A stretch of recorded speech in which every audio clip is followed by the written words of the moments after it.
Here's a question you may have never been asked before. How well can you control your toes? Having range of motion and being able to control it in your toes and in your feet is really important. If you think about it, our feet are the foundation to most of the things that we do. So if you're someone who does human things like standing, walking, occasionally running, you want to have toes that move well.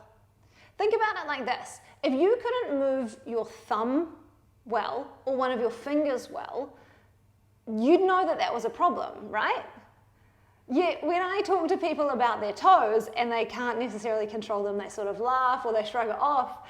It's just as important. We spend all day on our feet, and to not be able to kind of articulate them well can be the reason that you have ankle or knee or hip issues, because they can throw everything else out if they're not working properly. So today we're going to start learning to control your toes. I want you to come to sit just like this, or you can be sitting on a chair, it's totally fine. And then lift just your big toes straight up. So you're not collapsing into the arches, you're not dropping into the outside edges of the feet. And your toes aren't coming across the midline of your foot either. They're going straight up. And slowly lower. Again, lift straight up. If you can't lift straight up and the toes want to come across the midline, you can put your fingers there to help guide you. And slowly lower. And lift one more time. And slowly lower. Nice. So far, so confusing? Stage 2. Keep your big toes down, and this time lift just the outer four toes. Don't drop into the arches of the feet. So think feet stay exactly as they are, and only the toes move. And then slowly lower down. Again, lift the outer four toes. Slowly lower down. And last time, lift.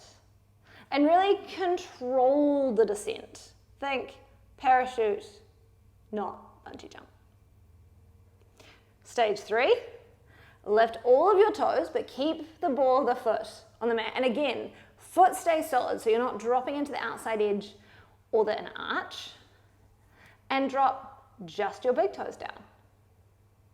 And lift them back up. Drop just the big toes. Lift them back up. Drop them down. Lift them back up. And last stage, spread your toes as wide as you can and see if you can drop from the pinky toe, one at a time, all the way to the big toe. Again, lift it up, spread them wide, piano key them down, and last time, lift, spread them slowly, lower down. How'd you do? Did your feet cramp? Or did you have no control of your toes? Maybe you did well. Basically, wherever you're at, I promise you, you want more control over your toes. Even if you did really well, it is something that you want to work on, I would say daily, but at least a couple of times a week.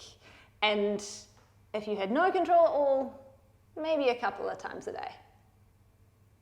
See how you go with this. Feel free to report back, and enjoy paying way more attention to your toes than you ever have before.